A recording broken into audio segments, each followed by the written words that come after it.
Hello friend, मैं अभी यादव। आज फ्रेंड हम बात करने वाले परमाणु पाठ 12 के भौतिक विज्ञान भाग 2 के क्लास 12 में फ्रेंड। तो आज हम पढ़ेंगे कुछ सूत्र और सूत्र से रिलेटेड कुछ सवाल भी, और इसे एक ट्रिक बता दूंगा तो आपको न्यूमेरिकल लगाने में बहुत आसानी हो। और बहुत लोग को ये डाउट होता है कि यार न्यूमेरिकल कैसे लगेगा, तो आज मैं वो भी डाउट क्लियर कर दूंगा फ्रेंड। कैसे न्यूमेरिकल लगाते हैं, बहुत आसानी वाली ट्रिक बताऊंगा। इतना आसान आपके इतना आसान ट्रिक है, बहुत ही आसान ट्रिक है। तो देखिए फ्रेंड, पहले ट्रिक पे नहीं जाए, पहले तो हम सूत्र कुछ देख लें, फिर इसके बाद सवाल बताऊंगा। तो आपको सूत्र से रिलेटेड कुछ सवाल भी बताऊंगा और एक ट्रिक भी बताऊंगा, ताकि आपको सूत्र के साथ साथ न्यूमेरिकल भी क्लियर हो जाए और कुछ ट्रिक भी जान जाए, ताकि हमको न्यूमेरिकल लगाने में कोई दिक्कत नहीं हो। तो वो फ्रेंड चलिए हम शुरू करते हैं। तो देखो फ्रेंड, पहले देखो, बोर के परमाणु के मॉडल के अनुसार एक सूत्र है। तो देखिए, आप हिंदी पढ़ लीजिएगा, नहीं तो मैं पढ़ रहा हूँ, आप सुन लीजिए। फिर इलेक्ट्रॉन नाभिक के चारों केवल उन्हीं कक्षाओं के परिक्रमण कर सकते हैं जिनमें उनका कोणीय संवेग एच बराबर एच बटा 2 पाई या इसका कोई पूर्व कुंजक गुणज और अर्थात ना। तो अर्थात के लिए सूत्र का JM VR-NH/2 पाई, जहाँ n बराबर 1 2 3। देखो, जो बोर के परमाणु मॉडल के अनुसार जो अपना नियम दिए थे, तो उसमें वो नाभिक जो परमाणु था उनको चारों ओर परिक्रमण कर रहा था। तो वो एक सूत्र दे दिए, संवेग के सूत्र दिए, तो H/2 पाई दे दिए। तो आई होप आपको यह हिंदी तो क्लियर हो गई होगी कि मतलब क्या इसका रीजन है। तो रीजन देखो, यही बोर के परमाणु जो मॉडल के अनुसार नियम दिए थे, वो इलेक्ट्रॉन के नाभिक के चारों ओर केवल उनकी कक्षाओं में परिक्रमण कर सकते हैं, जो उनका इलेक्ट्रॉन। ओके, तो आई होप आपको यह क्लियर हो गया होगा। फिर देखिए, फिर हाइड्रोजन के संतृप्त परमाणु के लिए सूत्र क्या होता है। परमाणुओं के लिए सूत्र सब अस्थायी अस्थायी कक्षाओं की त्रिज्या के लिए सूत्र होता है। तो आर्यन सो आर सफिक्स एन बराबर एप्सिलॉन 0 एच के square pi Z M E के स्क्वायर कोष्टक बंद एन आर सफिक्स एन, फिर पाई इन्फिनिटी एन के स्क्वायर बटा जेड। फिर देखो, ये इलेक्ट्रॉन की कच्ची चालों के लिए सूत्र क्या होता है। तो कच्ची चाल के लिए सूत्र होता है वी सफिशिएंट बराबर जेड के ई के square two two epsilon H कोष्टक बंद 1/n V N infinity Z N. फिर अस्थायी कक्षाओं के लिए इलेक्ट्रॉन की ऊर्जा के लिए सूत्र क्या होता है। तो देखो, ऊर्जा के लिए सूत्र होता है फ्रेंड ई एन बराबर ई एन सफिक्स यमी की 4 जेड की स्क्वायर बराबर बटा 8 से एप्सिलॉन 0 के स्क्वायर एच के स्क्वायर कोष्टक बंद 1/n के स्क्वायर। फिर ई सफिक्स एन बराबर इन्फिनिटी जेड के स्क्वायर एन के स्क्वायर। तो आई होप आपको ये सूत्र इतनी क्लियर हो गया फ्रेंड। देखिए फिर इसके बाद, तो देखो फिर इसके बाद सूत्र क्या है। हाइड्रोजन परमाणु की एन वी अस्थायी कक्षाओं में इलेक्ट्रॉन की ऊर्जा क्या सूत्र होता है फ्रेंड। तो देखिए, ऊर्जा के लिए सूत्र होता है ई एन बराबर RCH, तो एन के स्क्वायर बराबर -13.6 एन के स्क्वायर EB, जहाँ आर रिडर्व। और तीसरा कक्षा के लिए त्रिज्या के लिए सूत्र होता है R3/R3 वन बटा एन वन कुल के स्क्वायर हो जाएगा। ओके, कोष्टक बंद कुल के स्क्वायर। तो आई होप आपको इतनी सूत्र क्लियर हो गया होगा फ्रेंड। हाय फ्रेंड, आपको मतलब सूत्र क्लियर हो गया फ्रेंड। आप चलिए, हम सवाल बता रहे हैं, इससे रिलेटेड कुछ सवाल भी बता देते हैं, ताकि इससे सूत्र से रिलेटेड कुछ सवाल भी आप लोग को समझ में आए कि सूत्र से कैसे सवाल रखते हैं। बहुत लोग के डाउट होता है कि सूत्र याद हो गया यार, सवाल कैसे लगे। तो आज हम वो भी डाउट क्लियर कर देंगे फ्रेंड। देखिए सूत्र, और एक भी एक ऐसी ट्रिक बताऊंगा फ्रेंड, ताकि आपको सवाल लगाने में कोई दिक्कत ना हो। यानी आप सवाल लगा सकते हैं, यानी सिर्फ उसमें जो सवाल दिया हो उससे आप हिंदी पढ़ के और उसमें सूत्र निकाल के लगा सकते हैं फ्रेंड। देखिए, तो उसमें देता है, जैसे अगर अगर किसी का रीजन है, किसी का मतलब निकालना, तो उसका रीजन थोड़ा बहुत देता है, थोड़ा बहुत अंश देता है कि वो यही निकालना है। ओके फ्रेंड, तो चलिए हम शुरू करते हैं सवाल लगाने। तो देखिए फ्रेंड, सवाल पहला क्या दे रखा है मेरा। तो पहला दे रखा है कि हाइड्रोजन के प्रथम बोर की त्रिज्या 0.5 स्ट्रांग हो, तो द्वितीय बोर कक्ष की त्रिज्या ज्ञात कीजिए। देखो, द्वितीय बोर कक्ष की त्रिज्या ज्ञात करने के लिए हमें सूत्र कौन सा ज्ञात करना है। तो हमें तीसरी कक्ष की त्रिज्या के लिए सूत्र आप लोग जानते हैं, मैं पहले ही जस्ट बता चुका हूँ। तीसरी कक्ष के त्रिज्या के लिए सूत्र होता है, तो तीसरी कक्ष त्रिज्या के लिए सूत्र था आर बराबर कोष्टक में, बड़ा कोष्टक में n/n1 कुल के स्क्वायर हो जाएगा। ओके, तो आप मतलब ये तो मैं निकाल लिया। इसके बाद हमें क्या रखना है। तो देखो, जो प्रथम कक्ष की त्रिज्या दिया है, जो हाइड्रोजन के प्रथम कक्ष की त्रिज्या दिया है 0.5 द्वितीय कक्ष की त्रिज्या, द्वितीय जो द्वितीय, तो हमें n3 बराबर हो जाएगा 3 हो जाएगा। द्वितीय जो दिया है, द्वितीय बोर कक्ष की त्रिज्या 3 हो जाएगा। और R1 बराबर 0.5 हो जाएगा। ओके।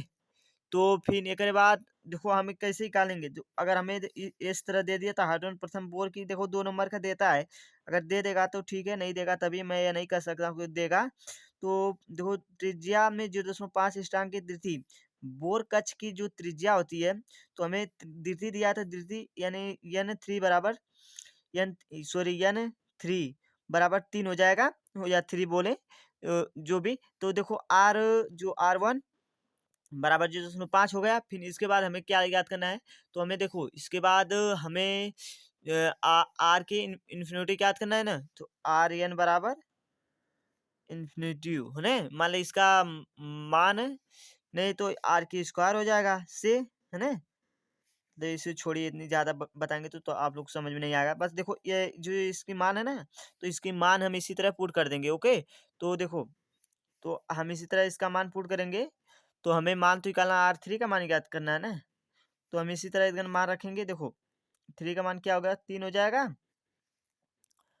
और जो n1 का मान क्या हो जाएगा, n1 का मान 1 हो जाएगा। और जो R1 R2 होता है ना, तो R1 का मान क्या हो जाएगा, हमें R1 मान दिया, R3 का मान, तो R1 यहाँ पर हम कर देंगे R1 गुणे कर देंगे ना। तो R1 गुणे करना चाहिए। मैं इस सूत्र में यहाँ पर भी पहले उसके मतलब जो सूत्र बताया, R1 गुणे कर लेना, R1 कर लेना गुणे ना। तो R1 फिर देखो R1 के लिए तो 0.5 हो जाएगा। ओके। तो इसको स्क्वायर हो गया है ना। तो आप अब निकालेंगे ना, तो देखो अब कैसे निकालेंगे, देखो तो इसका मन गुणा 3 3 9 होता है ना। तो 3/1 गुणे 0.5, 9×5 = 45 होता है ना। तो हम क्या लिख लेंगे, सीधी सीधी बात, हमें 4.5 लिख देंगे, 0 हटा देंगे। तो देखो ये स्ट्रांग हो गया। तो कितनी होगा, R3 का मान 45, यही हमारा आंसर है। तो देखिए फिर आई होप इस सवाल को आपको समझ में आया। देखो फ्रेंड क्या है, R3 बराबर हो गया 1, R3 क्वेश्चन में n3/1 n1 स्क्वायर कर देंगे गुणे R1, यही सूत्र है। ये किसका सूत्र है, द्वितीय कक्ष त्रिज्या के लिए सूत्र है। हम लिख देंगे द्वितीय सॉरी तीसरी तीसरी कक्षा की त्रिज्या, कक्ष नहीं कक्षा की त्रिज्या, ये यही इसका सूत्र है। ओके। तो आप चलिए देखेंगे, यही सूत्र यहीं पे भी लागू है। हाइड्रोजन परमाणु की मूल कक्ष की त्रिज्या ए सफिक्स 0 हो तो इसकी तीसरी कक्ष की त्रिज्या क्या होगी। तो देखो, तो हाइड्रोजन के लिए तो हमें सूत्र यही याद करना है।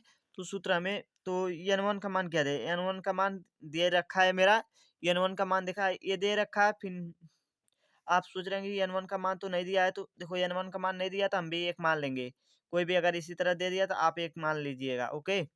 तो फिर इसके बाद n3 का मान क्या है, n3 का मान दे रखा है ना। इसमें तीसरी लग रहा है कि नहीं, तीसरी कक्षा की त्रिज्या, तो n3 का मान 3 हो जाएगा। ओके। फिर इसके बाद R1 का मान, ए सफिक्स 0 हो जाएगा। ओके। फिर R3 का मान हमें ज्ञात करना है यार, जो मैं इसको बता दिया, इतनी इतनी बता दिया, आप तो सूत्र के आराम से सूत्र याद होगा तो सट से आप रख के लगा सकते हैं। देखो, तो R3 का मान हमें ज्ञात करना है ना। तो n3 बराबर बटा n1 गुणे R, है ना। तो हम इसी तरह रखेंगे, R3 बराबर कर लेंगे। देखो, तो R3 बराबर करेंगे तो क्या हो जाएगा, तो देखो 3 1 स्क्वायर गुणे ए सफिक्स 0। तो हमारा आंसर क्या आ जाएगा, तो R3 का मान क्या आ जाएगा, तो R3 का मान हो जाएगा, देखो 3 3 9 होता है 9 ए सफिक्स 0। आई होप आपको यही आंसर है। आप आई होप आपको यह समझ में आ गया होगा फ्रेंड। देखिए फिर इसके बाद क्या लिखा है, तो सोडियम परमाणु के प्रथम उत्तेजन विभव में 2 संबंधी 1 वोल्ट, यानी इसको 21 वोल्ट है, तो इसका परमाणु द्वारा उत्सर्जित प्रथम की तरंग दैर्घ्य ज्ञात कीजिए। तो देखो एच बराबर हमारा जो, देखो एच बराबर 6.6 × 10⁻⁴ 34 जूल सेकंड दिया, सी बराबर 3 × 10⁻8, यानी इसको 30 हो गया है 0, इस तरह भी सही है, अगर 3 गुणे 10 पावर 8 भी हो वो भी सही है। तो देखियो हमें 3 गुणे 10 पावर 8 ही यूज़ करेंगे मीटर सेकंड। और जो इलेक्ट्रॉन की मान है यानी ईवी, तो 1.6 गुणे 10 पावर 19। तो आज हम चलिए आंसर पुट करते हैं, यानी रखते हैं। तो फ्रेंड देखिए पहले हमें क्या रखना है, तो सबका मान देता है, हमें सूत्र कौन सा ज्ञात करना है। सूत्र के लिए हमें देखो देखो डेल्टा ई बराबर सूत्र क्या होता है, तो एच सी बटा लेमडा होगा ना।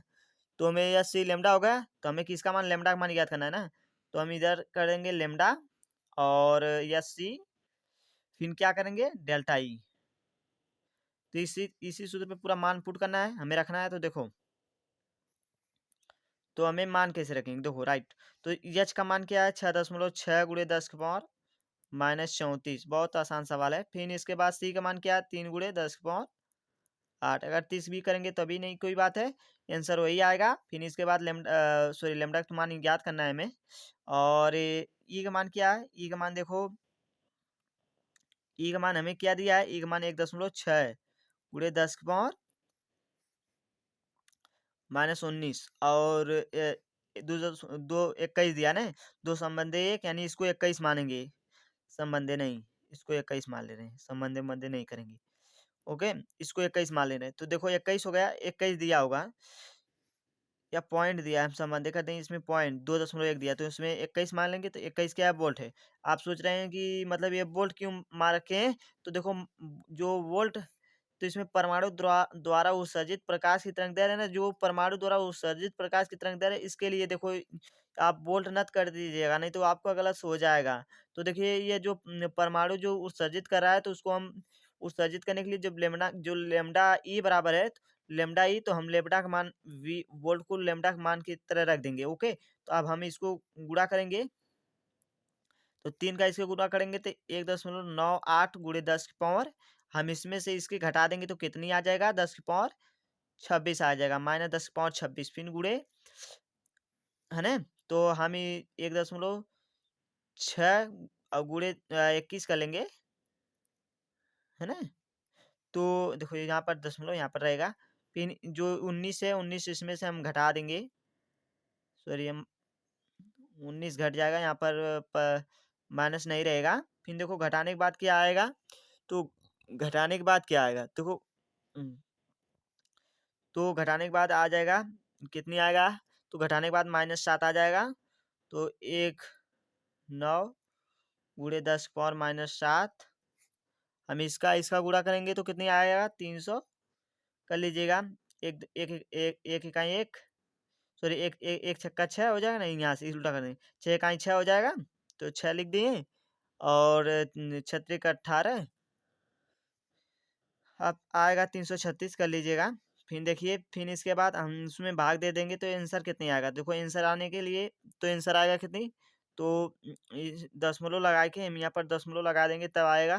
तो दशमलव लगाने के बाद हमारी एक बार आ जाएगी, 5 आएगा, 8 आएगा, 9 2।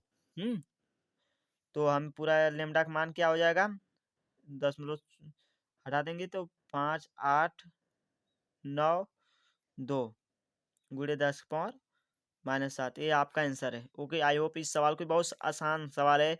आप सिर्फ आपका जो बेसिक गुणा गणित मजबूत हो तो आप सन सन सवाल लगा दें। कोई भी फिजिक्स केमिस्ट्री में सब काटना तो रहता है और काट के सवाल लगाना होता है, बट आपकी बेसिक मजबूत होनी चाहिए। आई होप आपको लॉक नहीं लग रहा था ना। देखो फिर से मैं बता दे रहा हूँ, तो 6.6 गुणे 10 पावर -34 गुणे 3 गुणे 10 पावर 8, तो 1.6 गुणे 10 पावर -19 गुणे 2.1। तो फिर हम क्या करें, इसका मान उसमें इसका इसमें गुणा कर देंगे, 1.9 ये 66 को 3 से गुणा करेंगे तो 198 आएगा, यानी 1.998 आएगा गुणे 10 पावर -26। तो जो 8 है 34 घटाएं तो 26 आएगा। फिर गुणे जो 19 है, इसको मैं ऊपर भेज दूँगा तो 10 पावर 19 हो जाएगा, जो माइनस है तो प्लस हो जाएगा, प्लस आएगा तो माइनस हो जाएगा। फिर तो इसमें जो 16 और 21, 16-21 को गुणा किया हूँ तो 336 आया है। और जो इसका इसमें गुणा किए हैं तो 198 गुणे 10 इसमें से घटा दिया हूँ। फिर घटाने के बाद जो आया है, फिर इससे भाग दिया हूँ तो 0.589 ऐसे-ऐसे आएगा, 3 4 5 ऐसे आएगा। फिर इसके बाद हम इसमें भाग देने के बाद यही आंसर आया, तो इस जो इसका जो इससे इससे कट गया मान लीजिए, फिर तो ये आ गया, तो ये बच गया, तो 58 92 गुणे 10 पावर -7 लैम्ब्डा का माना गया। आई होप आपको क्लियर क्लियर हो गया होगा। चलिए फ्रेंड, एक और सवाल है। देखिए एक और सवाल है, तो एक सवाल है बहुत ही 3 नंबर 4 नंबर का बनता है। तो ये पहले हमें सवाल लगाने के लिए हमें सूत्र, तो हमें पहले सवाल में क्या दे रखा है। तो हेलो फ्रेंड, देखो ये उसके बाद ये सवाल है, किसी परमाणु, दो बार किसी परमाणु का एक इलेक्ट्रॉन ऊर्जा स्तर पर संख्या तीन दो से संक्रमण करता है, तो 6500 स्ट्रांग तरंग दैर्घ्य की रेखा मिलती है, तो निम्न में से ऊर्जा स्तर पर इलेक्ट्रॉन की ऊर्जा की गणना कीजिए। देखो पहले हमें सूत्र, वही सूत्र है फ्रेंड। देखो द्वितीय द्वितीय द्वितीय कक्ष के लिए, द्वितीय कक्ष की ऊर्जा, तो उसका सूत्र क्या होगा फ्रेंड। देखिए उसका सूत्र होता है ई एन बराबर, हम सूत्र बता दिए, आप अगर सूत्र मतलब देखें आपको ये पूरा दिन 100% क्लियर होता जाएगा कि सूत्र कहाँ से आया है। तो जो यहाँ पर एन के स्क्वायर हो जाएगा, तो ये सूत्र लगेगा। तो देखो ई एन बराबर आर एच सी, और 2 के स्क्वायर हो जाएगा, तो यहाँ पर तो आर एच सी बराबर 4 हो जाएगा। ओके, फिर एक बार और E N R H C 3 के स्क्वायर बराबर आर एच सी बटाबर 9 हो जाएगा। तो दोनों समीकरण हो गया, समीकरण 1 समीकरण 2। तो देखो समीकरण समीकरण 1 व 2, देखो समीकरण 1 व 2, तो ई एन, देखो ई एन बराबरी, तो हम, तो फिर देखो आर एच सी 1/9 प्लस 1/3 है ना, नहीं 4 रहेगा, 3 नहीं 4 है ना, 2 2 नहीं 4 होता है। तो देखो 4 हो जाएगा। फिर इसके बाद हम जो इसका 2 और 3 का मान जोड़ देंगे समीकरण में, जब रखने पर 2 + 3 बराबर 5 हो जाएगा। ओके, तो देखो तो हम इसका मान कैसे रखेंगे। देखो ये 9 चौक 36 हो गया, तो 5, तो हमें क्या 5/36 है ना। फिर इसके बाद क्या दे रखा है, 5000 स्ट्रांग ना, तो 5000 जो स्ट्रांग दिया है, हम्म, तो 5000 स्ट्रांग जो दिया है, 5000 दिया है, तो जो लेमडा का मान हो जाएगा 6500, सॉरी मैं 5000 बोला, 6500 स्ट्रांग ने। तो और इसका जो ई एन और E N minus E N R C H का मान कितनी हो जाएगा, आर सी एच का मान हो जाएगा 12 और 375, इसका मान है आर एस सी का मान, इसका मान है, इसका मान याद कर लीजिएगा। फिर इसके बाद फिर देखो आप कैसे लगाएं। देखो फिर इसके बाद हमें रखना है, तो पहले हमें 12 3 7 5 बटा 6500 है ना, तो इसके इसमें गुणा हो जाएगा। देखो 12 75 गुणे 36, फिर 5 गुणे 65 है ना, तो 5 गुणे 65, तो हम इसको गुणा कर देंगे, तो आंसर कितने आएगा। तो आंसर देखो आएगा कुछ इस तरह, आंसर आएगा भाग करने पर 13.7 इलेक्ट्रॉन भी आएगा। तो इस किसका मान हो गया, आर एच सी का मान हो गया। तो किसका मान हो गया, आर एच सी का मान क्या हो गया, 13.7 आंसर। आई होप आपको ये सवाल भी समझ में आएगा फ्रेंड, बहुत आसान सवाल है। आपका खाली बेस मजबूत होना चाहिए, यानी अंगगणित मजबूत होनी चाहिए 100% की, आप सवाल लगा लेंगे फ्रेंड। तो फ्रेंड हम अगली वीडियो में मिलेंगे इस चैप्टर के दूसरा जो नाभिक चैप्टर है, शायद नाभिक चैप्टर है, इसके बाद ब्रह्मवाद तेरामा, तो उस चैप्टर में मिलेंगे। तो उस चैप्टर का भी इसी तरह हम कुछ बता देंगे, और आपको जो ट्रिक हम बताने वाला रहते हैं भुला गए, तो वो ट्रिक कौन से, जो हम जब सवाल लगाते हैं, देखो हम इधर ले रहे हैं, जब हम सवाल लगाते हैं हाइड्रोजन के प्रथम प्रथम बोर की त्रिज्या जो है 0.5 स्ट्रांग है, तो दीदी बोर कक्ष की त्रिज्या जो, तो हमें श्यामल होता है ना, प्रतीक होता है, हमें 100% जब भी बुक पढ़ते हैं तो उसको प्रतीक हमें जरूर देखना चाहिए कि किससे प्रदर्शित हो रहा है, किससे डिनोट हो रहा है, नहीं प्रदर्शित यानी डिनोट, प्रदर्शित डिनोट ही कहते हैं। तो देखो क्या है बात है कि वो याद रहे, यानी जो हम डिनोट करते हैं उसको हमें याद रहे, तो 100% की हम सवाल लगाएंगे, जितनी आप रिवीजन करेंगे एक्सपीरियंस बढ़ेगा और आप सवाल लगा लेंगे।